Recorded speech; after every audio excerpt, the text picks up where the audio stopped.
Esse momento de chamada e edificação.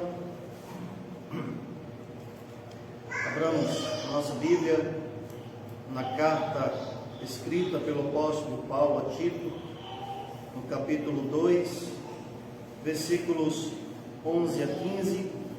Nós leremos esses versículos, mas o texto base para a nossa mensagem será até o versículo 14, mas leremos até o versículo 15. Tito, capítulo 2, versos 11 a 15.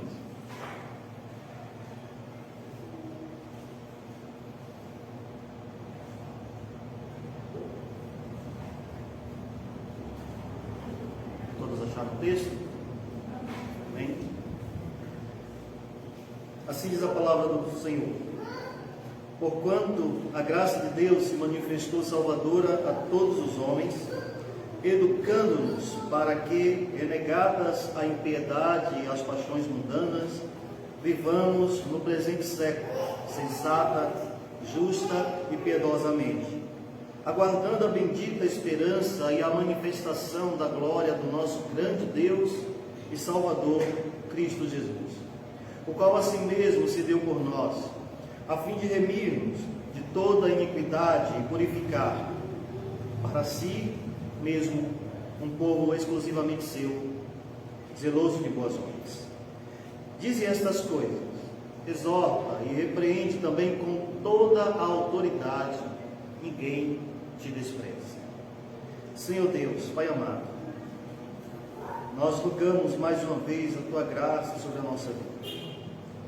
Te pedimos, ó Deus, que nos conceda a bênção de sermos iluminados pelo Teu Espírito para compreender a Tua palavra, que a Tua exortação para nós, ela possa transformar a nossa vida, ela possa mudar o nosso caráter, a nossa mente, a nossa postura, e que nós entendamos, ó Deus, de fato, esta Tua graça tão maravilhosa que se manifestou para trazer benefícios para nós. Nos edifica por meio da Tua palavra e nos transforma para o louvor de Tua glória. Nós te pedimos em nome de Jesus Cristo. Amém. O livro O Peregrino é um dos livros mais lidos do mundo, os mais vendidos também. Espero que vocês tenham a oportunidade de lê-lo, para aqueles que ainda não leram e não conhecem.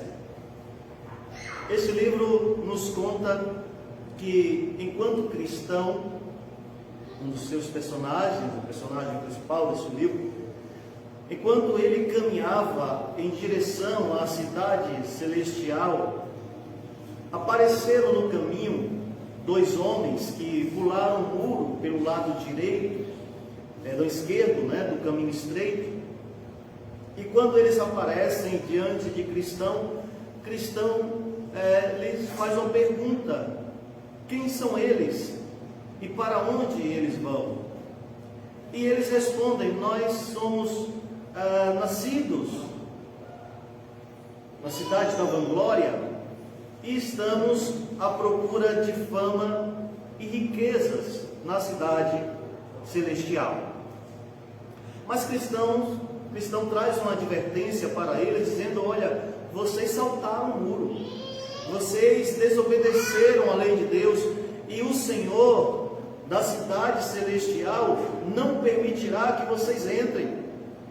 Mas esses dois homens retrucam, dizendo: olha, você entrou pelo portão estreito, mas nós temos o costume, e é costume aqui, de onde somos, pegar o caminho mais curto, pegar um atalho. E o que importa é que estamos viajando pela mesma estrada.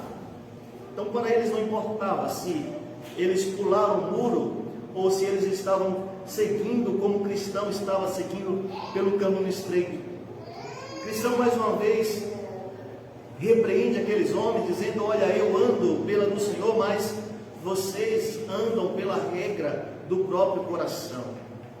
que na teimosia, formalismo, hipocrisia afirmam: olha, nós andaremos do nosso jeito, você andará do seu, e cada um andar à sua maneira. Qual é a diferença aqui entre cristão e esses dois homens que aparecem no caminho, pulando o muro, buscando um atalho? Qual é a diferença, então, irmãos, entre nós, aqueles que pertencem ao Senhor e que seguem também pelo caminho estreito? A diferença entre nós e aqueles que não pertencem a Cristo e que estão fora da igreja. Qual a diferença? Eu quero convidar você a refletir no seguinte tema: que a graça de Deus se manifestou salvadora em nossa vida. A graça de Deus se manifestou de maneira salvadora em nossa vida. E aqui nós veremos, a partir desse texto, meus irmãos, os benefícios da graça de Deus em nossa vida. Eu volto a esta história que contei nesta elucidação, na conclusão, para nós assim podermos compreender a diferença entre cristão e esses dois personagens, e a diferença entre aqueles que seguem caminhando debaixo da graça do Senhor e aqueles que não andam debaixo desta graça. Então, meus irmãos, este texto aqui, trazido pelo apóstolo Paulo, ele nos traz 3 exortações, 3 lições maravilhosas, muito bondosas para nós, 3 edificações, 3 lições que trazem uma grande edificação sobre a nossa vida e nos faz andar de fato como alguém que está sendo abençoado pela graça de Deus que se manifestou de maneira salvadora em nossa vida. E aqui Paulo agora está dizendo para esses irmãos ali da igreja de Creta, onde Tito estava pastoreando, porque agora eles devem andar com uma nova postura, porque agora eles devem andar de uma maneira bem diferente daquela que andavam aqueles que não estavam andando conforme a lei de Deus, conforme a palavra do Senhor. Porque a graça de Deus se manifestou de maneira salvadora a todos eles. E nós entenderemos aqui, meus irmãos, a primeira lição que esse texto nos traz é de que a graça de Deus, ela se manifestou em nossa vida para trazer salvação. A graça de Deus, ela se manifestou para nos trazer salvação. É o que está escrito no versículo 11, que diz: porquanto a graça de Deus se manifestou salvadora a todos os homens, de maneira salvadora. A graça de Deus se manifestou em nossa vida para nos trazer salvação.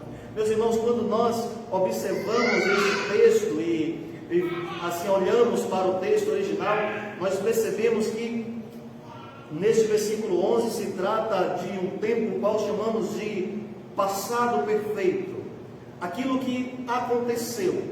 Esse texto ele fala do que já aconteceu, pelo fato da graça de Deus se manifestar de maneira salvadora, aquilo que deve acontecer e aquilo que acontecerá também. Ele fala de 3 tempos, esse texto, de um passado perfeito, do presente e do futuro. E nesse momento que ele fala deste passado perfeito, dizendo que a graça de Deus se manifestou de maneira salvadora a todos os homens, esta graça se manifestou para trazer salvação. Algo que está aí, meus irmãos, muito bem claro naquilo que nós conhecemos como decreto de Deus. Deus decretou que a sua graça se manifestasse para trazer salvação aos seus filhos. E essa graça de Deus, nós percebemos aqui nesse texto do versículo 11, que ela é personificada em Jesus. Jesus é a encarnação da graça soberana de Deus.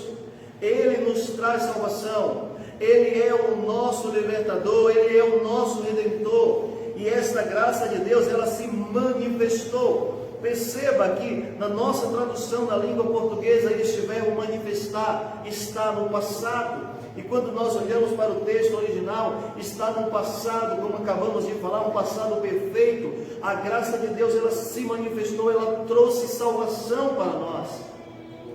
E que maravilha é sabermos que esta salvação que Deus trouxe para nós é uma salvação que foi de fato concluída, e é uma salvação que ela é infalível, ela não cessa, ela não se acaba, ela não se destrói pelos nossos atos, pelos nossos pecados, pelas nossas falhas.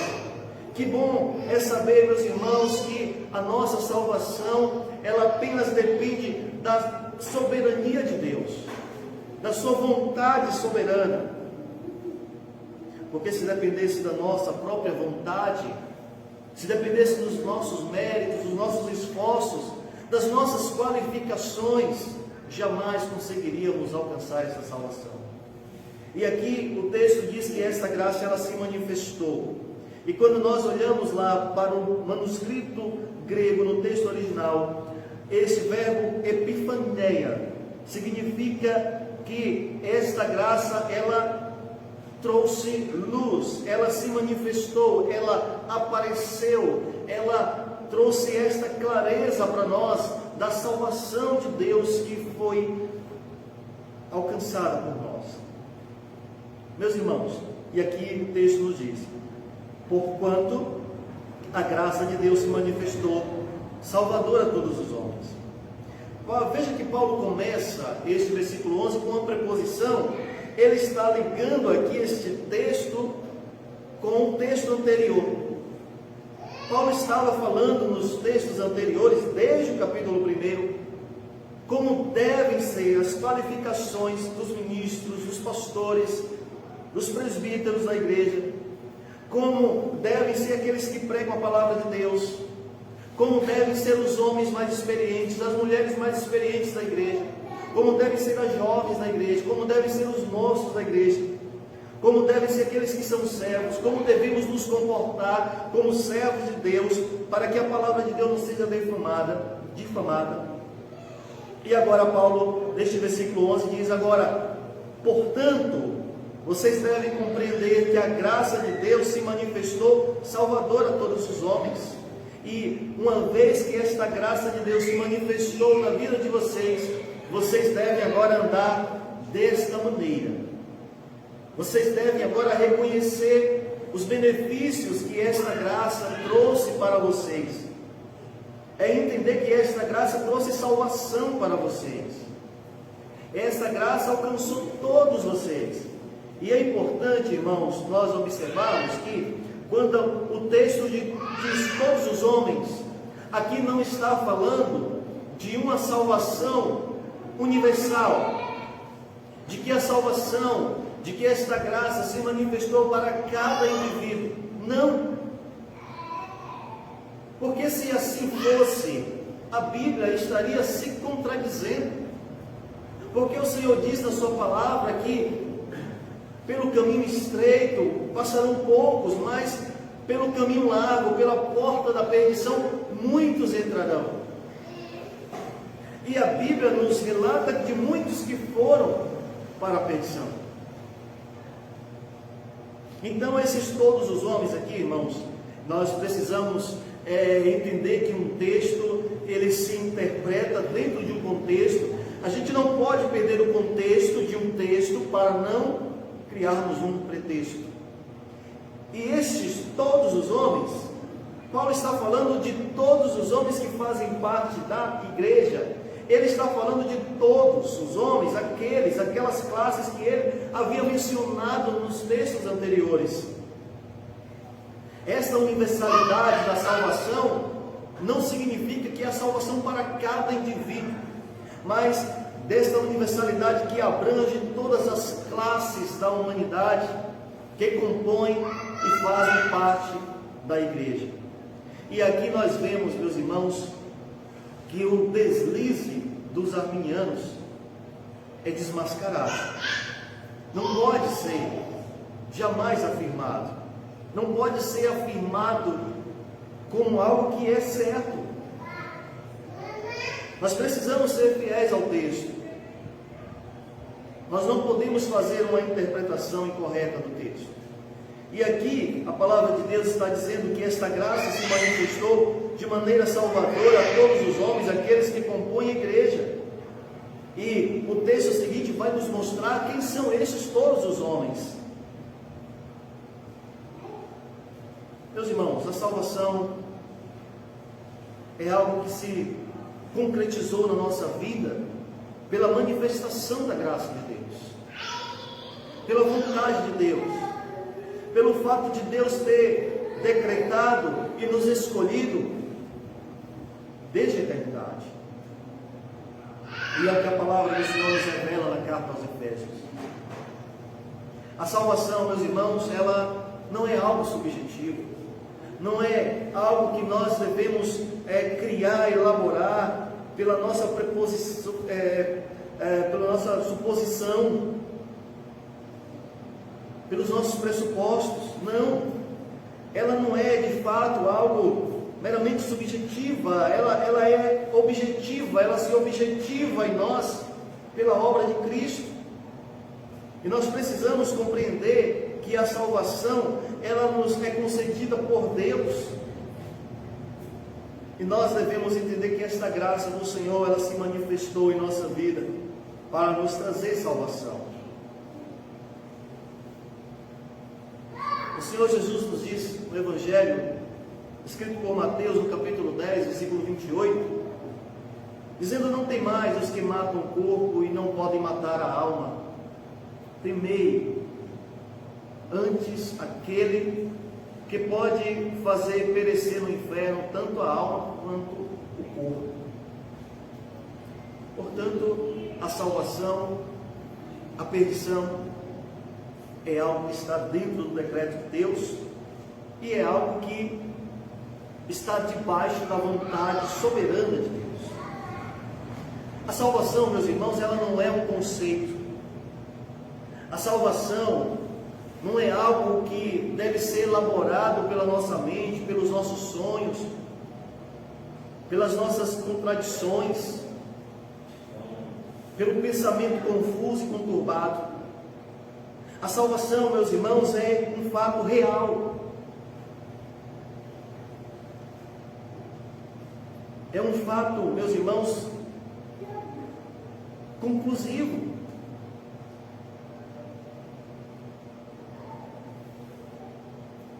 Há uma diferença entre realidade e conceito. Há uma diferença entre o que é subjetivo e o que é objetivo. E essa salvação que nós usufruímos não é subjetiva. Ela se objetivou em nossa vida, por meio de Cristo. A salvação é real, é uma realidade indubitável. É algo que nós usufruímos pela graça de Deus que se manifestou sobre nós. No livro Peregrino, meus irmãos, cristão, na sua caminhada, ele encontra uma muralha que é chamada Muralha da Salvação. E quando ele vai subindo a estrada, já cansado pelo fardo pesado que carregava as costas, ele encontra um lugar alto e neste lugar se ergue uma cruz de madeira, e abaixo desta cruz, abaixo deste lugar, havia um túmulo vazio, onde aquele fardo pesado cai, e ele sente sim o alívio. Então o cristão, ele ergue o olhar para a cruz, e com muita alegria ele diz: Senhor, Cristo me deu descanso com a sua angústia e a vida com a sua morte. Cristo me deu descanso com a sua angústia e a vida com a sua morte. Essa salvação, meus irmãos, embora nós carreguemos ainda os fardos em nossas costas, ainda carreguemos as dificuldades, como o cristão estava carregando aquele fardo pesado, essa salvação, ela alcançou a nossa vida. E nós encontramos em Cristo o alívio e o descanso, e encontramos em Cristo a vida pela sua morte tão dura, tão terrível e tão cruel naquela cruz do Calvário. E para isso, meus irmãos, eu quero que vocês compreendam, vocês entendam que a graça de Deus, ela se manifestou trazendo salvação para mim, para você, para todos nós que fazemos parte da igreja e que somos a igreja do Senhor. Essa salvação, ela faz com que nós encontremos vida e encontremos descanso, porque o Senhor Jesus disse que veio para que nós tenhamos vida e a tenhamos em abundância. Entenda, meu irmão, entenda, minha irmã, que você é abençoado, abençoada pelo benefício da graça de Deus,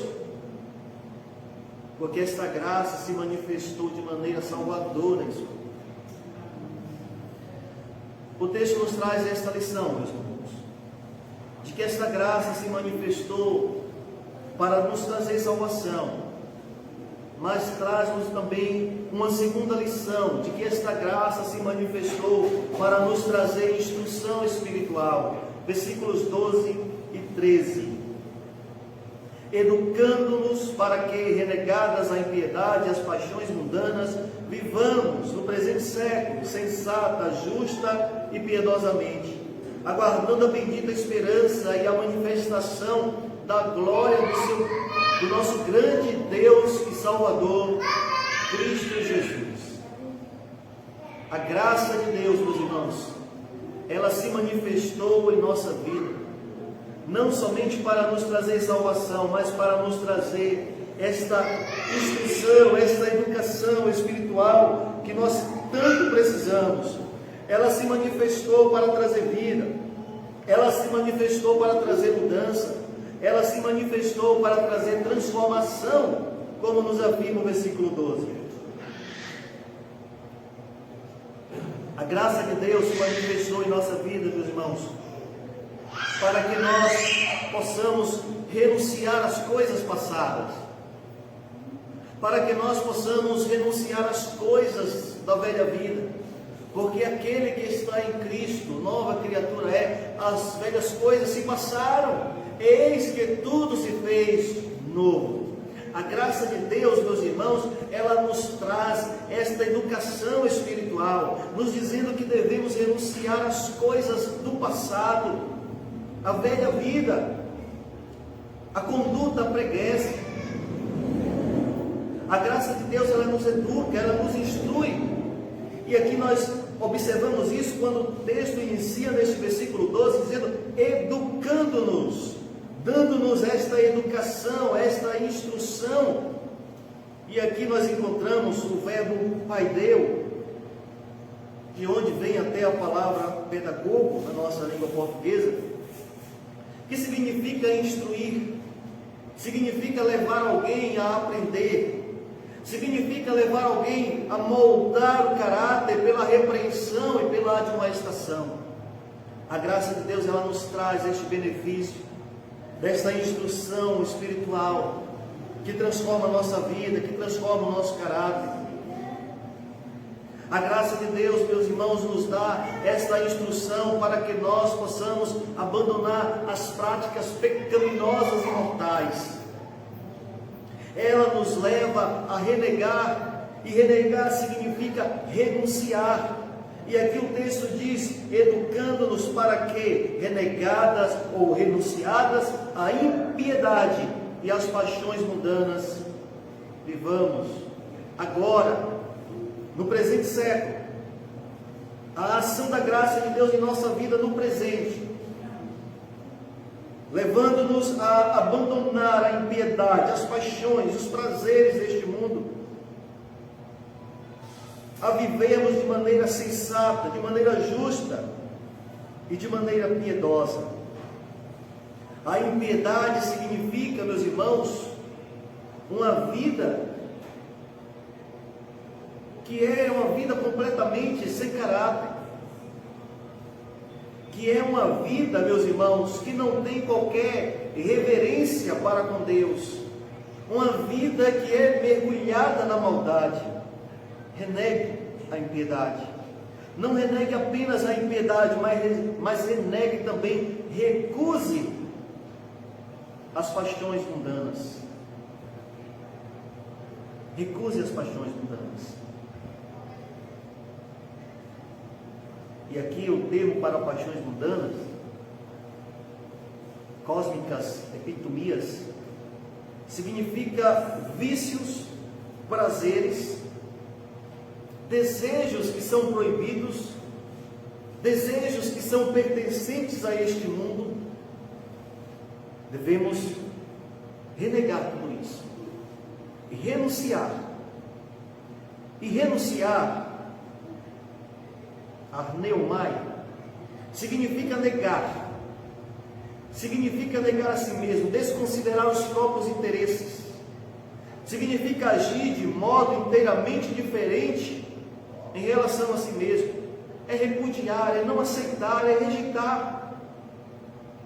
E aqui nós devemos entender que temos que rejeitar a impiedade, a vida sem reverência, a vida sem contato, sem intimidade com Deus. Renegar as paixões, os gostos, os prazeres que são pertencentes a este mundo, tudo aquilo que é contrário à lei de Deus. Mas devemos também, meus irmãos, agora não somente renegar estas práticas pecaminosas, esses sentimentos, esses prazeres, essas volições, mas devemos também viver de maneira sensata, ou seja, com a mente sã, com a mente sóbria, com a mente moderada, com a mente de alguém que tem domínio próprio. Viver não somente renegando as impiedades, renegando as paixões mundanas, vivendo de maneira sensata, dessa forma moderada, com domínio próprio, mas também de maneira justa. De maneira justa. E o significado de viver de maneira justa, de kaios, significa observar as leis divinas, significa ser virtuoso, significa ser aprovado por Deus. E abandone também a vida que é vivida sem piedade. Viva piedosamente, ou seja, conforme a vontade de Deus, religiosamente, de maneira correta.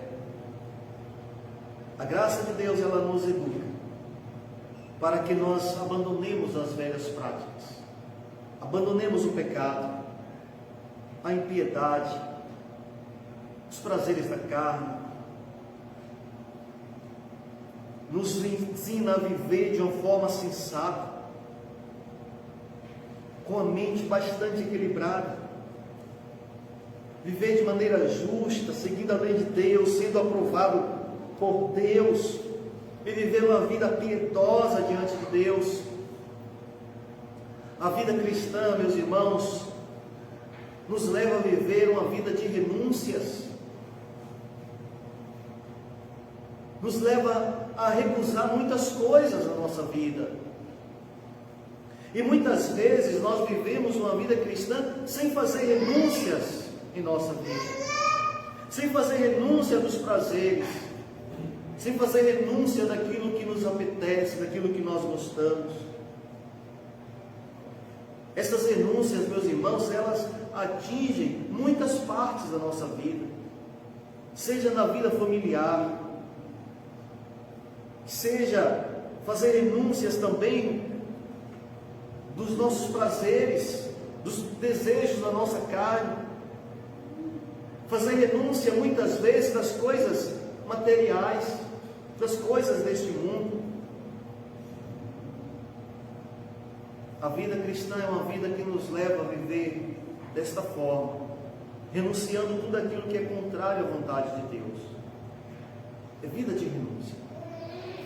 Deixe-me contar uma história para vocês.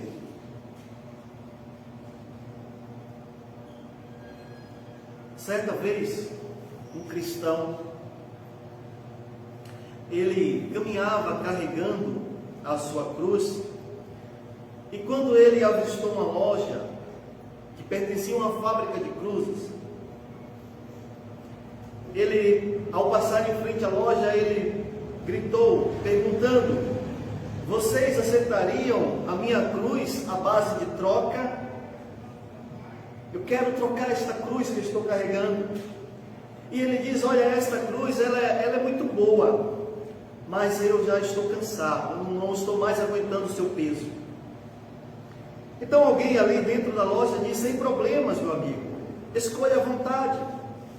Ele entra, ele começa a olhar para todas as cruzes que ali estão, ele começa a ver qual é aquela que lhe agrada, ele experimenta uma, experimenta outra, e nenhuma cruz agradava aquele homem. E ele começou a reclamar, ele começou a colocar defeito nas cruzes que ali estavam. Ele dizia: olha, esta é muito longa, olha, esta aqui é muito feia, olha, esta aqui ela é muito pesada, não, esta aqui ela é muito áspera, não, esta outra ela é muito fedida, esta é muito... E começou a colocar tanto defeito na cruz. E aí revirou a loja inteira por horas. E aí chegou o momento que o vendedor já estava perdendo a paciência com aquele homem, que tanto procurava cruzes e botava defeito em todas que encontrava.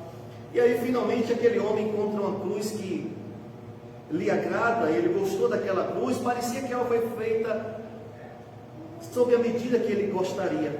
E aí ele diz: olha, eu vou ficar com essa aqui, quanto é que eu lhe devo? E aí o homem responde para ele: você não me deve nada, não deve nada, meu amigo.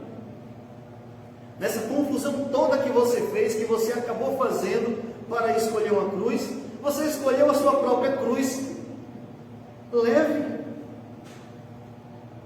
Então, meus irmãos, assim nós entendemos que devemos carregar a nossa cruz,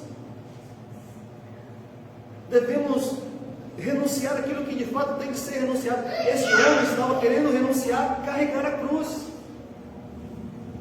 Nós vamos carregar sim a nossa cruz.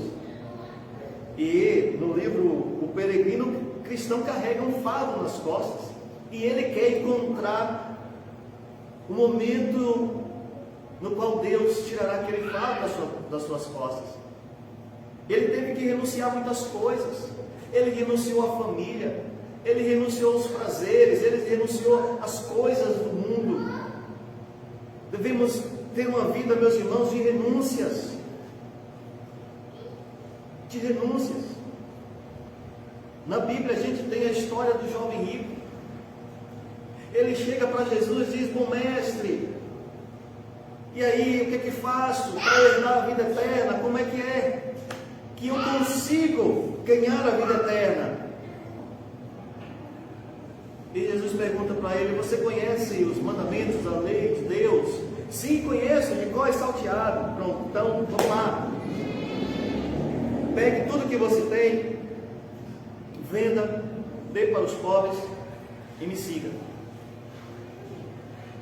E aí ele fez que nem os personagens lá do livro Peregrino, que contém hipocrisia e formalismo. O procurador de atalhos. Ele se entristeceu. Aquele homem não queria fazer renúncias. Ele queria seguir a Cristo, mas ele não queria fazer renúncias. Porque a lei de Deus significa, meus irmãos, amar a Deus sobre todas as coisas e amar o próximo como a si mesmo. Jesus estava dizendo: olha, se você ama Deus e se você ama o seu próximo, então ajuda o teu próximo e me segue também. Ele não queria nenhum dos dois.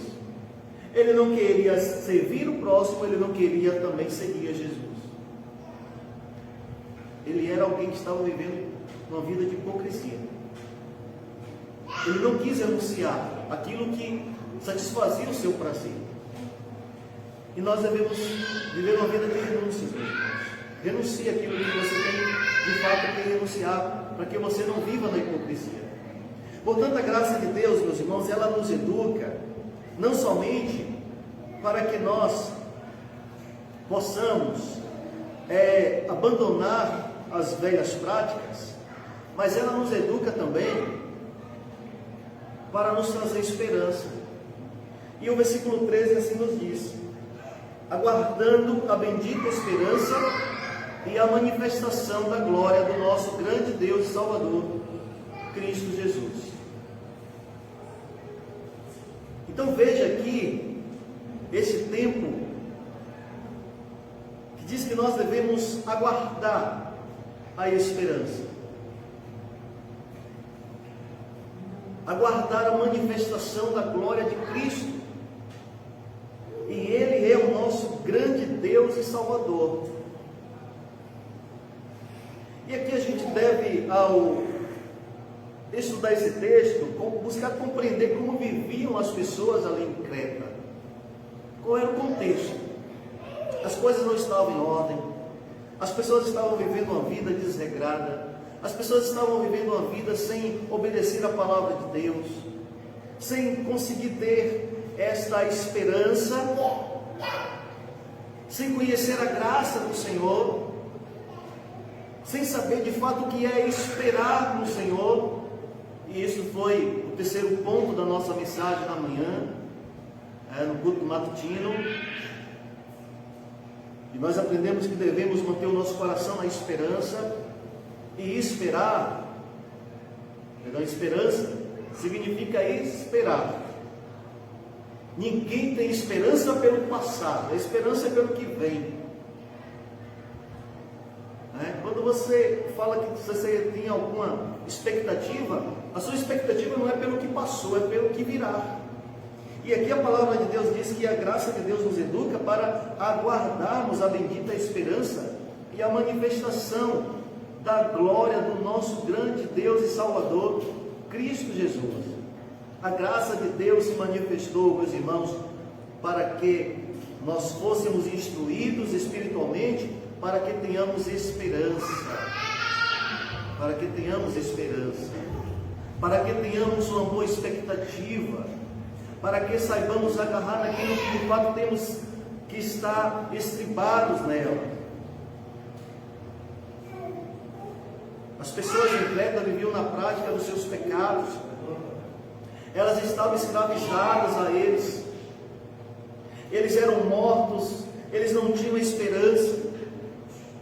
E quando nós olhamos para a igreja primitiva, a gente percebe que aqueles irmãos buscavam seguir a lei do Senhor, e a sua esperança se agarrava no retorno de Cristo. E é nisso que nós também devemos estar agarrados, nessa esperança da manifestação da glória de Cristo. E aqui a gente vê um contraste entre aqueles que viviam no presente século, agarrados às coisas desta vida, e daqueles que viviam agarrados na esperança da manifestação da glória de Cristo. Você tem andado agarrado em que tipo de esperança? Na esperança das coisas dessa vida, ou na esperança da manifestação da glória de Cristo? Agarre-se fortemente na esperança. Agarre nesta esperança,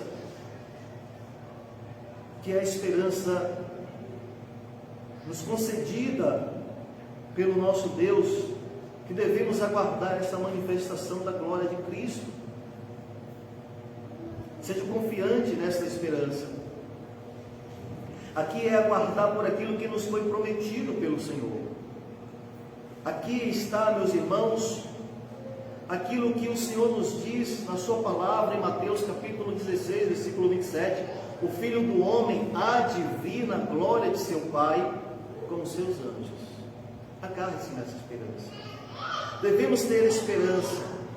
E essa esperança, meus irmãos, ela deve ser muito forte em nossa vida. Tenha essa esperança.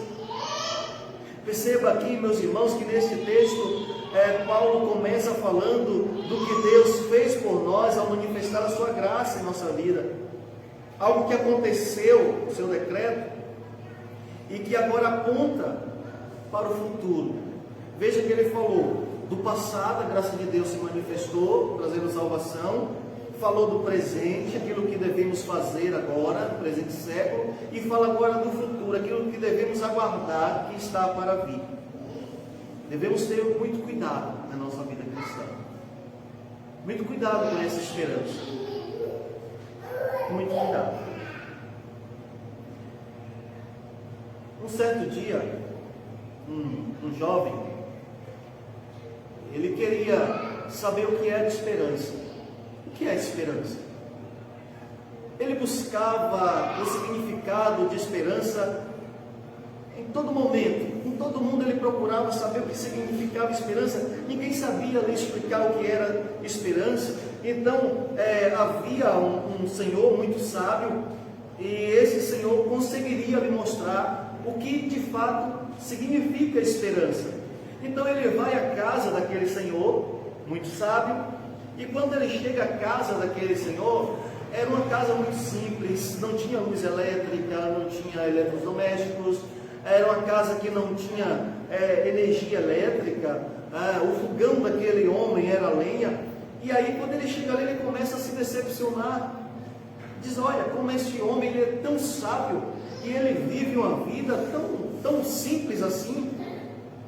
Ele começa a ficar desesperado, decepcionado, frustrado. E aí ele chega para esse senhor e pergunta: olha, eu queria saber o que é esperança. Como é que o senhor pode me dizer o que significa esperança? E aí o velho disse para ele: esperança é como o pôr do sol. Esperança é como o pôr do sol. E aí ele fica espantado e pergunta: como assim? A esperança é como o pôr do sol? E aí o velho diz: a escuridão da noite traz o medo, traz a preocupação, e esperamos o raiar do sol para vir um novo dia. É simples assim. É esperar por algo que é simples, que é certo. E devemos, meus irmãos, ter essa esperança simples.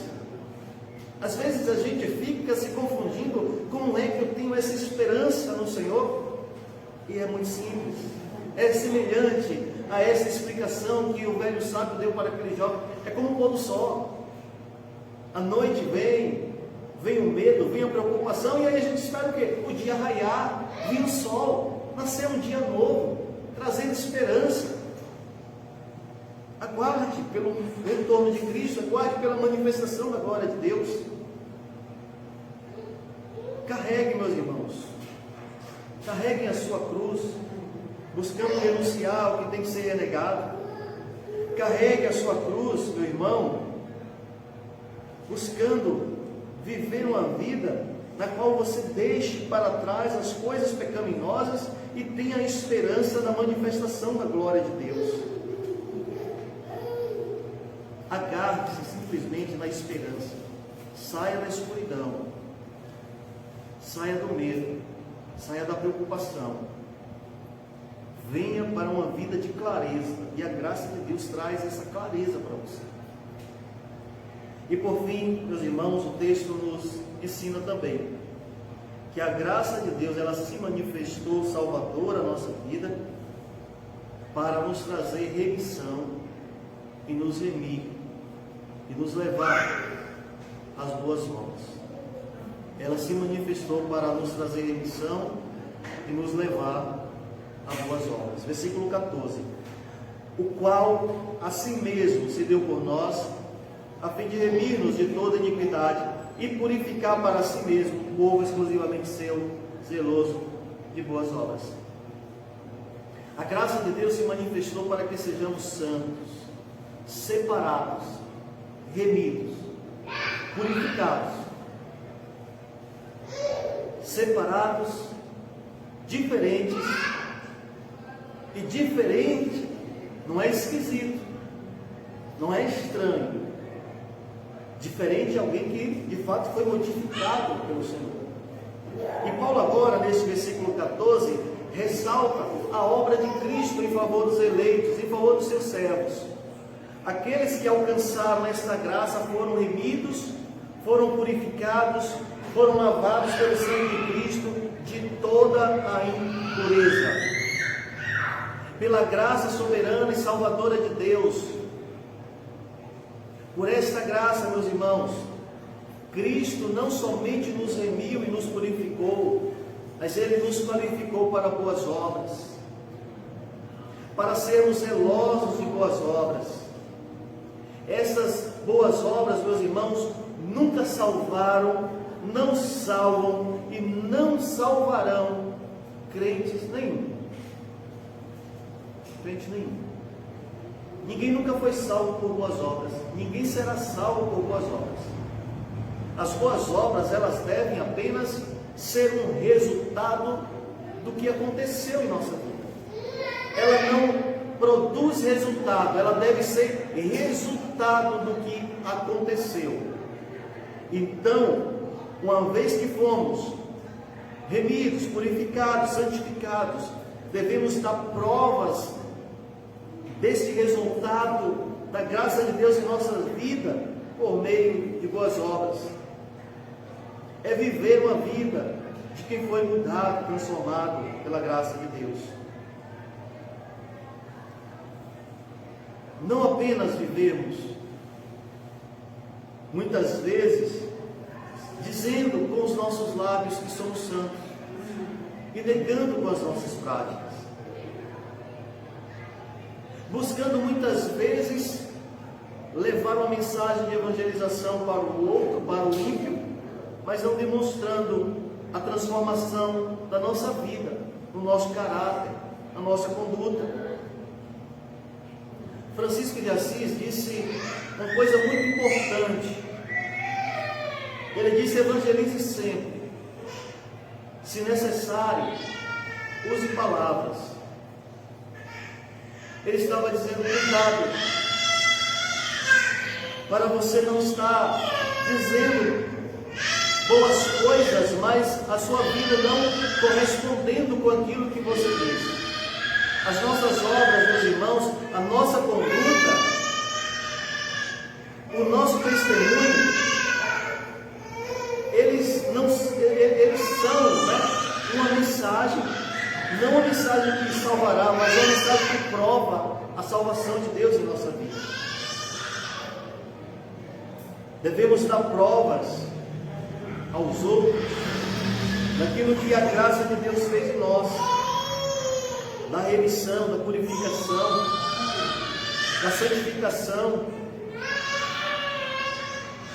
E eu quero, portanto, assim, perguntar a você: como você tem vivido após ser alcançado pela graça de Deus?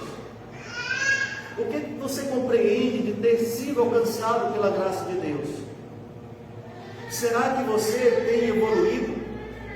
Ou será que você tem andado estagnado, parado, vivendo numa extrema letargia, uma vida espiritual repleta de lerdeza, vivendo sem santidade, vivendo sem testemunhar isto na sua vida prática?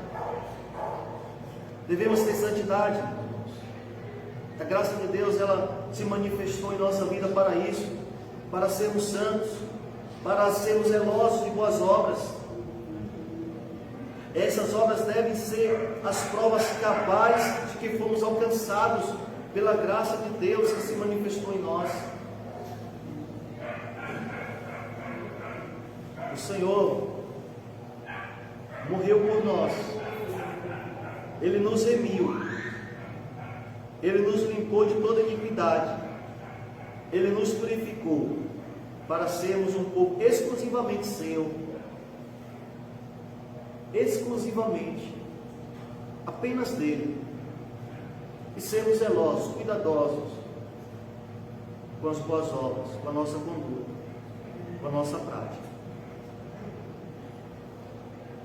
Lembra da história de cristão que falei para vocês no início desta mensagem, quando ele havia encontrado formalismo e hipocrisia?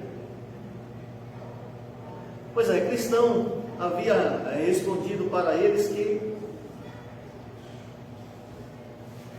estava buscando chegar ao lugar, a cidade celestial, andando ali pelo caminho estreito. E eles ridicularizaram o cristão, eles riram de cristão, E aí seguiram o seu modo.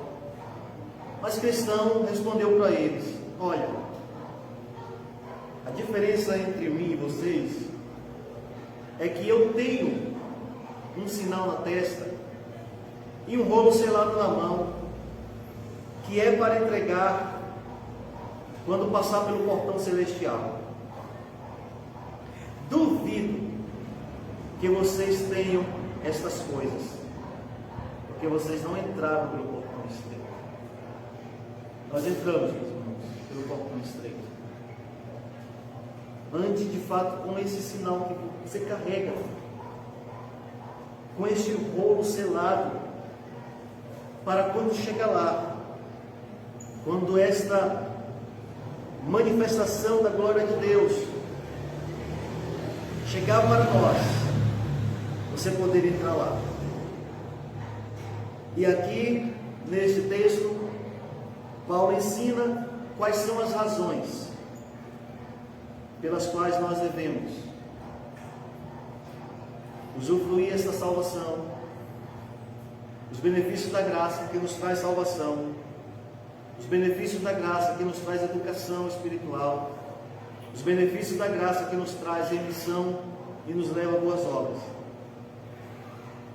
A razão, meus irmãos, de termos sido alcançados por esses benefícios é que fomos alcançados pela graça de Deus que se manifestou sobre nós, trazendo salvação, trazendo mudança de vida, trazendo mudança de caráter, trazendo santificação e trazendo preparação para as boas obras. Que Deus nos abençoe e que Deus aplique a sua palavra no nosso coração para o louvor de sua glória. Vamos orar nesse momento. Baixe sua cabeça, feche seus olhos para que nós possamos orar.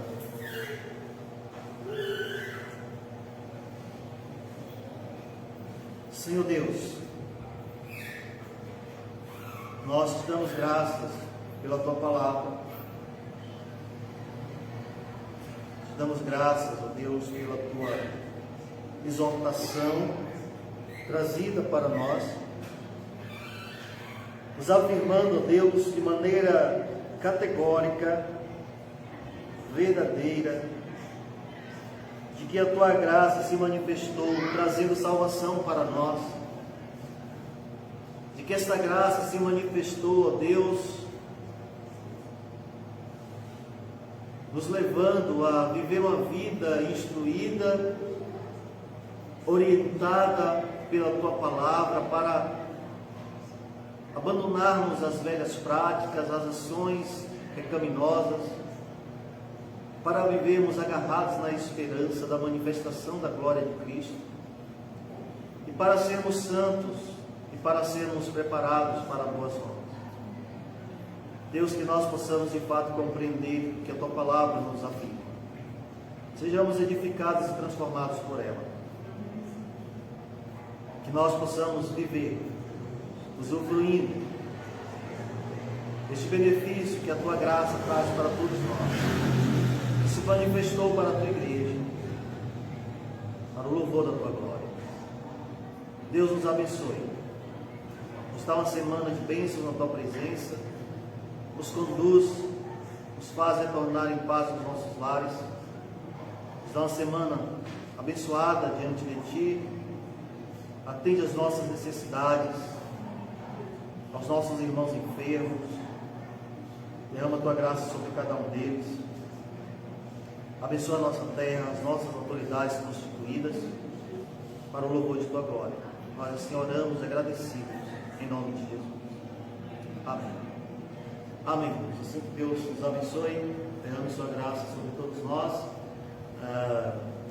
Estejamos todos aqui mais uma vez, terça-feira, para a nossa reunião de oração e estudo doutrinário, no qual nós temos estudado a Confissão de Fé de Westminster, e hoje nós começamos a estudar o capítulo 6, que fala da queda do homem, do pecado e da sua punição. Bom, e sexta-feira também estaremos aqui mais uma vez presentes no nosso breve curso de homilética. Que Deus nos abençoe. derrame sua graça sobre todos nós.